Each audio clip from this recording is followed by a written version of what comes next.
A very good evening. Welcome to State of Business on Art Television. I'm Mariam Vijayaratna. Let's have a look at the headlines first. Workplace violence causes losses in the millions. Sri Lanka's gross domestic product contracts in Q2. News in detail. The impacts of workplace violence and harassment has led to the loss of 6 working days per employee every year.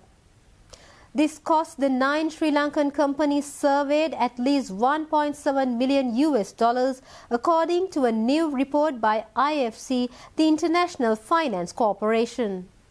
The study, Business Case for Creating Respectful Workplaces in Sri Lanka under the Women in Work partnership between IFC and the Australian government, highlights that 3 out of every 5 people surveyed experienced some form of workplace violence or harassment, while nearly 1 out of 5 people felt unsafe at work. Employees of the 9 companies surveyed across genders and age groups reported they were impacted by bullying, sexual harassment, or online violence. Employees with a disability were more likely to experience all forms of workplace violence. The study found that sexual harassment and online violence tended to be underreported forms of workplace violence. The report recommends the need for Sri Lankan business to adopt policies and implement good practices to proactively address workplace violence and harassment. It further emphasizes the importance of managing risk of online violence and emerging workplace issues, as well as encouraging staff to use available support in the community. Additionally, it also recommends steps to improve workplace diversity and inclusion.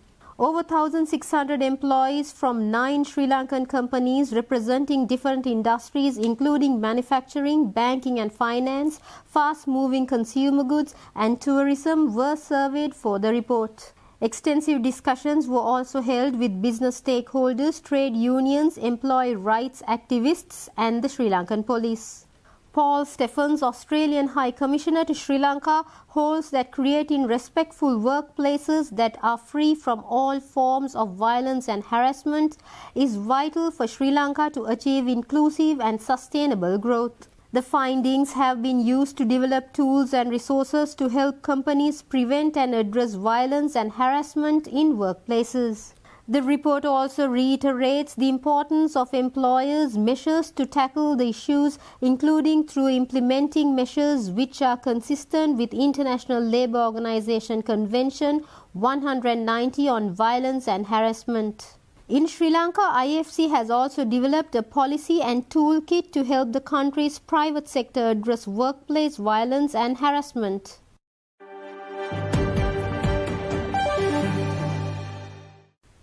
The latest Human Development Report published by the UNDP shows that Global Human Development Index value has declined 2 years in a row, erasing the gains of the preceding 5 years. The COVID-19 pandemic, which has driven reversals in human development in almost every country and continues to spin off variants unpredictably. War in Ukraine and elsewhere, more human suffering amid a shifting geopolitical order and strained multilateral system, record-breaking temperatures, fires and storms, each an alarm bell from planetary systems increasingly out of whack. Acute crises are giving way to chronic, layered, interacting uncertainties at a global scale, painting a picture of uncertain times and unsettled lives. Novel layers of uncertainties are interacting to create new kinds of uncertainty, a new uncertainty complex never seen in human history. In addition to the everyday uncertainty that people have faced since time immemorial, we are now navigating uncharted waters caught in 3 volatile cross-currents. The dangerous planetary change of the Anthropocene, the pursuit of sweeping societal transformations on par with the Industrial Revolution, and the vagaries and vacillations of polarized societies. Navigating this new uncertainty complex is hampered by persistent deprivations and inequalities in human development. Global crises have piled up: the global financial crisis, the ongoing global climate crisis, and COVID-19 pandemic, a looming global food crisis. There is a nagging sense that whatever control we have over our lives is slipping away, that the norms and institutions we used to rely on for stability and prosperity are not up to the task of today's uncertainty complex. Mental well-being shapes the way people think, act and react. Individual emotion, perception, cognition and motivation are set in a social context of circumstances, relationships and culture. Emotions such as anger can drive people to interpersonal violence or to violent conflict, but they can also trigger actions against injustices. And emotions can help in dealing with an unpredictable world, with some arguing that emotions reflect evolutionary adaptations. Healthy regulation of emotions and overall mental well-being are crucial for a peaceful and cohesive societies and thus for human development. Uncertainty engendering the possibility of change can also mobilize action and be a source of hope. The glaring and often increasing injustices prevailing today call for change. Transformation is an opportunity to shape a world that is more just for people living today and in the future by addressing behavioral inadequacies and institutional and policy gaps.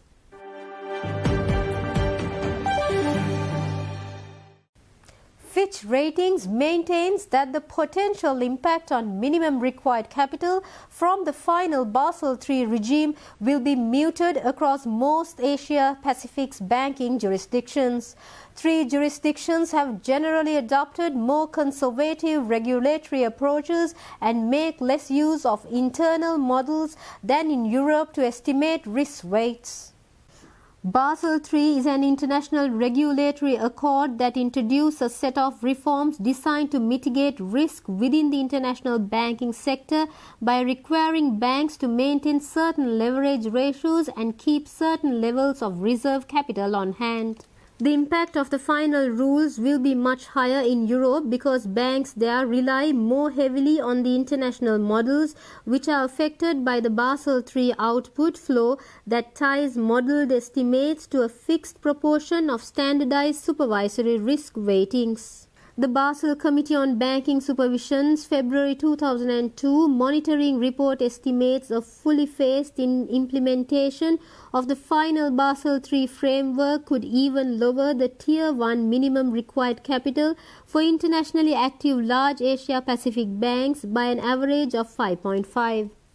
This compares with an increase in Tier 1 requirements of 18% and 4.7% respectively for the large European and Americas banks.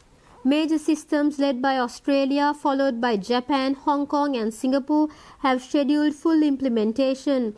It is expected these jurisdictions, all members of the Basel Committee, to continue their progress in 2023. South Korea, another Basel Committee member, plans to implement the revised market risk and CVA measurements in 2023. The final Basel III credit risk package, such as lower risk weights for SME loans and loss given default rates for business loans, were adopted early by Korean banks. Implementation timescales for remaining Asia-Pacific banking systems remain unclear. Fitch expects China to progress its policy formulation during 2023 for capital, liquidity, market risk and CVA, although the timing for finalization is uncertain. Authorities in other Asia-Pacific systems, particularly within emerging markets, have generally taken a more conservative, prudential approach and do not permit using internal models. Sri Lanka has held discussions on advancing regulatory standards, but stresses to the banking sector from the economic crisis are likely to delay further progress. Even so, as Sri Lankan banks use the standardized approach to estimate credit risk, this would limit the impact on minimum capital requirements if the country were to shift to the final Basel III standard.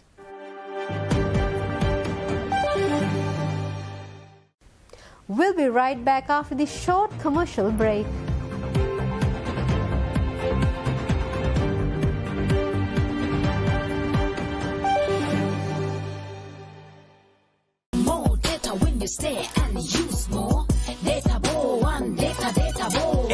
non-stop journey with Data Bowan from SLT Mobitel Home Broadband.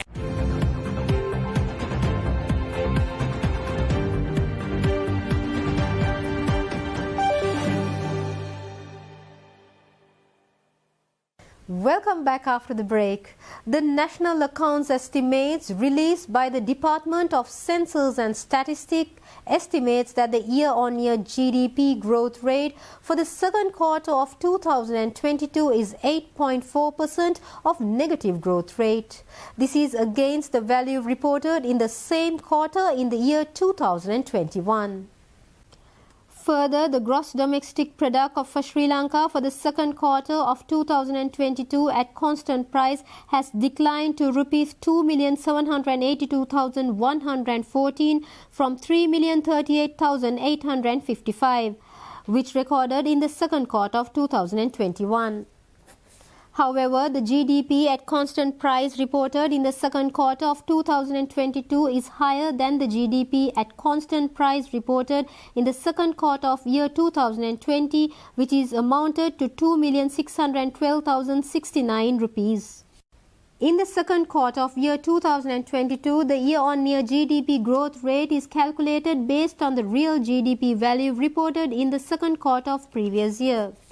In addition, the gross domestic product for Sri Lanka for the second quarter of 2022 at current price has increased up to rupees 5,374,716 from rupees 4,032,171, which recorded in the same quarter in 2021, registering 33.3% of positive change in the current price GDP. The three major economic activities of the economy, agriculture, industry and services, have contributed their share to the GDP at current prices by 10.2%, 32% and 49.4% respectively. The taxes less subsidized on products component has contributed 8.4% of share to the GDP in the second quarter of year 2022. During this quarter, all three major economic activities of agriculture, industrial and services activities have recorded negative growth rates of 8.4%, 10% and 2.2% respectively. Power disruption, fuel shortage, supply chain disruptions in importing required materials including cement, shortages in supply of fertilizers and chemicals, disruptions in goods and passenger transport and the lower demand due to high inflation have negatively impacted agriculture, industry and services activities. The total output of agriculture and industrial activities was reduced whilst reporting a decline in the demand for services for the quarter under review.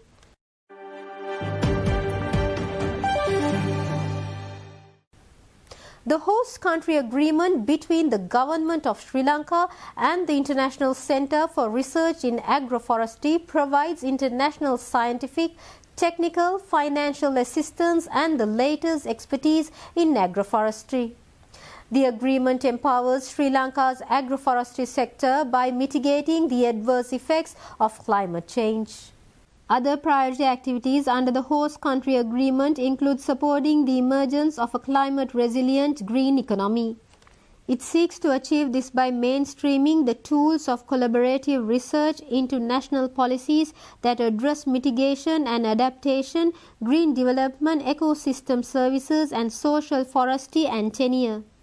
ICRAF will continue efforts to strengthen Sri Lanka's capacity to carry out ecosystem-based adaptation to climate change, including support to upgrade value chains and improve ecosystem resilience through agroforestry. It will also develop new and productive partnerships across public and private sectors while conducting research that positively impacts development at scale. Furthermore, it will provide employment opportunities to local residents by establishing an in-country office. ICRAF has been trusted partner in development of Sri Lanka's agricultural forestry landscape for over 2 decades. ICRAF supported Sri Lanka to break barriers to agroforestry development, adaptations and capacity building through national and regional partnerships. The signing of the host country agreement will mark a new and important chapter in the relationship, offering ICRAF more scope and responsibility to contribute to Sri Lanka's development agenda. The exchange of notes pertaining to the above agreement was signed by Ajit Pereira Besekara, Director General of the Department of External Resources, Ministry of Finance, and Dr. Anthony John Simons, Director General, International Centre for Research in Agroforestry. Speaking at the signing of the host country agreement, Secretary to the Ministry of Environment, Dr. Anil Jayasinghe, expressed the need for Sri Lanka to embark on large-scale watershed projects. Sri Lanka in need of some good major projects. Of course, we have been used in going for small scale projects and piloting things, right? I think we have to go beyond piloting.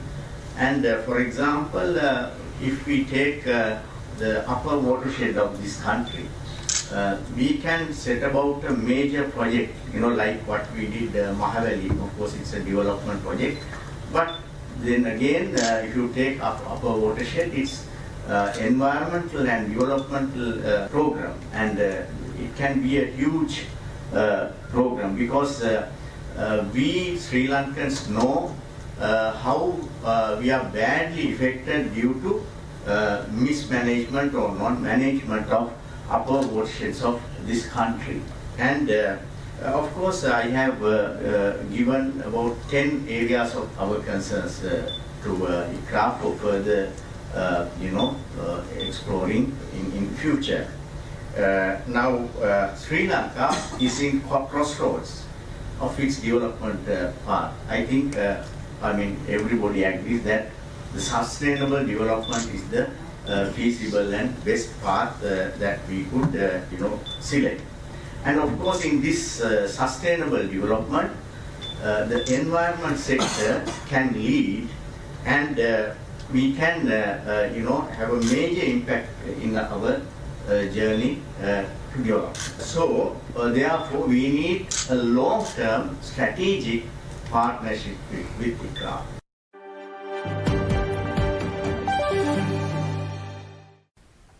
The UN Human Rights Council should adopt a strong resolution on Sri Lanka that strengthens current UN mandates on accountability for crimes under international law.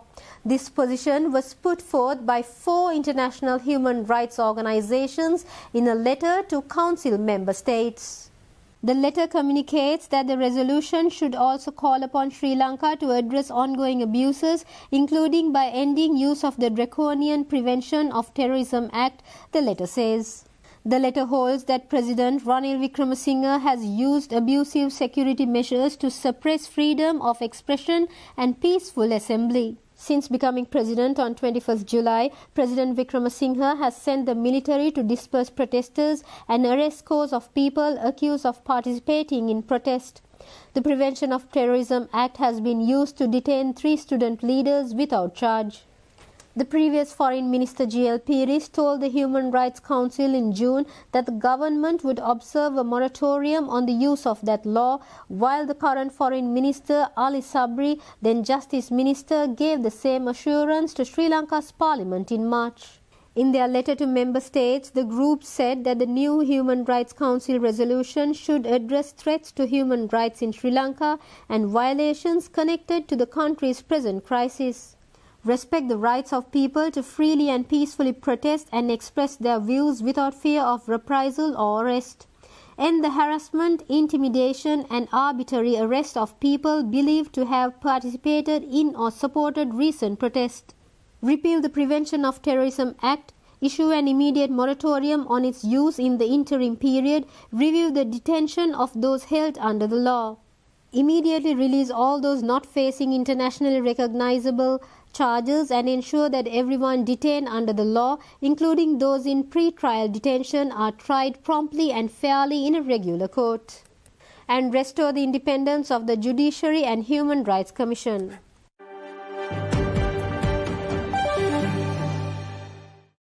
We'll be right back with the stock updates.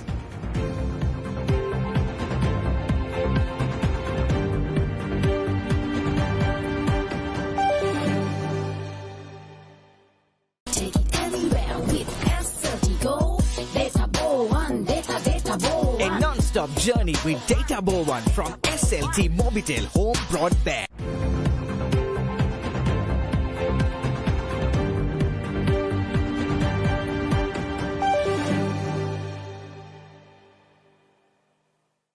Welcome back after the break. Trading at Colombo Stock Exchange ended on a negative note today.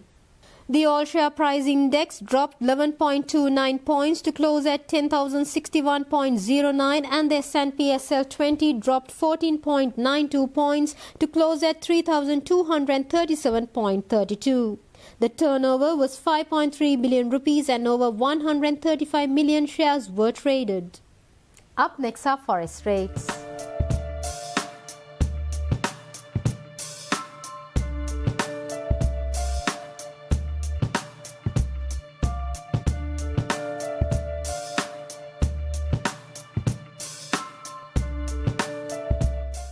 That's all we have for tonight. Have a great weekend. Good night.